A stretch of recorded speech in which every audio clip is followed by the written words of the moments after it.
but I'm really cognizant. Huh. Did I say really cognizant? Funny I should say that.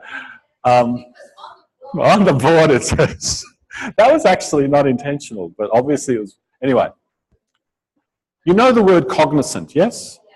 In the English language. Well, we had Greek yesterday, we had to have Latin today. Yeah?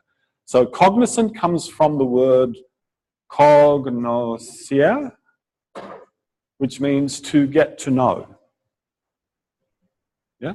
And when you look at its root words, it means it, yeah, together plus know. So there's kind of like a conjoining, putting things together. And it's cognizant is really one of my favorite words at the moment, apart from eudaimonia. But actually, I like cognizant a lot better than eudaimonia. It's nicer to say, cognizant, because it really, for me, and I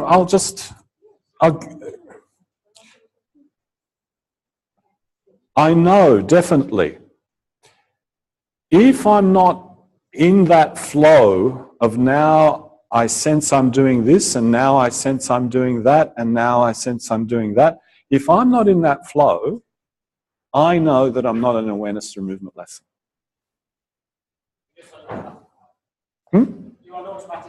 Basically, yes. So there's something essential about cognizance, that if there's no cognizance there, you're doing something else. Yeah, you're doing really fancy, sophisticated exercise, but without some sort of getting to know, that you're not moving in order to get to know. With the absence of that, my personal opinion, please check with colleagues, talk with others. If you don't have that, you don't have awareness through movement. Now, this next clip, it's not meant to generate discussion, but it is meant to prepare you, to tune you in as you go through the next few months until the next segment, to keep on asking yourself this question: how do I know when I'm doing awareness through movement? Rather than, okay, now this is the awareness through movement book, therefore I must be doing awareness through movement.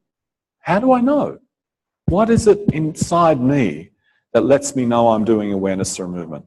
So, I have 2 clips here. Ask yourself as you watch these clips, and some of you will recognize these people, okay? So please don't go by, oh, I know that person, so therefore they must be doing awareness through movement, right? Don't go by personality. But look at what they're doing and ask yourself, by just simply looking, by just looking at them, can you tell whether or not they're doing awareness through movement? In other words, just behavioral data. You're just looking at behavioral data. Can you tell? An internal rhetorical question. All right? So let's run it. As I said, some of you will know these people. No sound.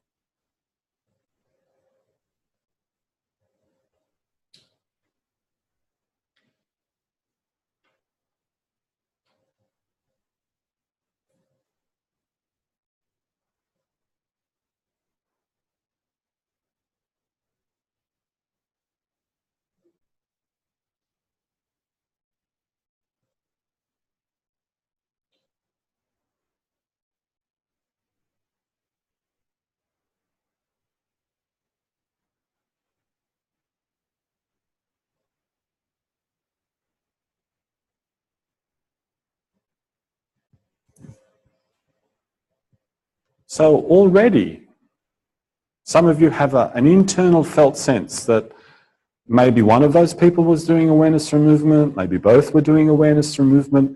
The question to keep asking yourself over the coming months is, when you're just looking at someone, how can you tell? Because as you make that transition from an awareness through movement doer to, is that an awareness through movement doer? Why not? from an awareness through movement doer to an awareness through movement teacher, you're going to be looking at people on the floor. And you're going to be asking, are they in process or not? What lets you know from an external perspective whether they're in process or not in process? Whether they're doing the lesson or calisthenics? Because it's possible to do all of these movements like calisthenics. Would you agree? You've probably all had a taste of that. I have.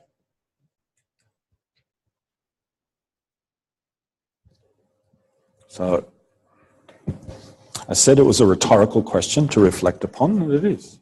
So let's exit here. Close that.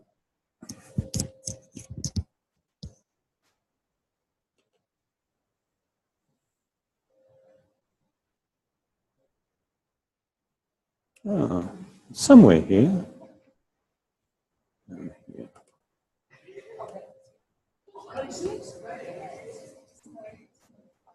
There we go. Oh, yeah, there we are. So you're driving down the road. I used this metaphor on the first day, remember? You're driving down a long road and you're in this car and it just goes on and on and on. And to stay on the road, you have to steer. Fall asleep at the wheel? So you're constantly steering to stay on the road. You start to go off one way and then you have to make an adjustment to bring yourself back. You start to go off another way, you have to make an adjustment to steer yourself back. So if this road represents awareness through movement practice, what's telling you when you're veering off in one direction towards calisthenics and veering off too much in the other way towards meditation or sleep? What tells you? What inside tells you, oh no, I have to make an adjustment here. I have to make an adjustment. I have to make an adjustment. It's a really nice metaphor because you all know inside yourselves, even those of you who've just now done 7 days of training, you're already starting to get a sense when you're in the process and when you're out of process. So you all know without necessarily being able to tell anybody how you know, but you already know in or out. That's something to trust. Yeah? Just because you can't speak it doesn't mean you can't trust it. So what kind of process are we in? This kind of process. How to get there. Little loony cartoon. How to get there. Go to the end of the path until you get to the gate. Go through the gate and head straight out to the horizon. Keep on going towards the horizon. Sit down and have a rest every now and again. But just keep going. Just keep on with it. Keep on going as far as you can. That's how you get there. So there's a kind of constancy. It requires constant practice, constant practice, constant practice.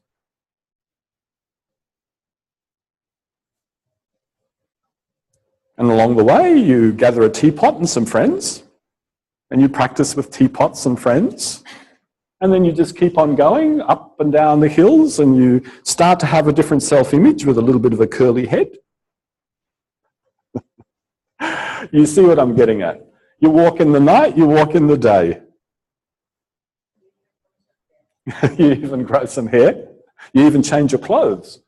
And you know, sometimes you have good days and sometimes you have bad days because that's what learning is. Sometimes you're down in the trough and sometimes you're up on the hill. And when you're down in the trough, you really got to know what the process is. Because if you trust and you know what the process is, you go back up again and you find your way out of that trough. So it's not a constant process. But eventually you get to a place where you have a vista right out in front of you. And when you see that vista, you go, ah, this is the field of practice. I know this field of practice. Why? Because you've traversed the landscape. You've walked through the landscape. You've moved through it, and therefore you know it. Mightn't be able to articulate it fully to everybody yet, but you know it.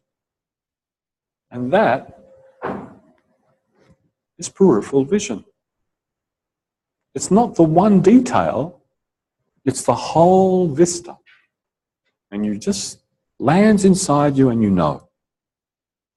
That's what you get to share with people. Yep. I don't think there's another one. No, that's it. So in this last lesson, it is a vigorous lesson, but you approach it how you want to express your understanding of what awareness through movement is as a process for you now. Yeah, so however you approach it, there'll be at least 20 different versions in the room, I know that. But whatever for you means good awareness through movement practice, that's what you do within the context of this lesson. Make of it what you want. All right? So we finish like that. So that you finish off on a note that you go, yes, I know what awareness through movement is. I know it. Please find your place on the floor.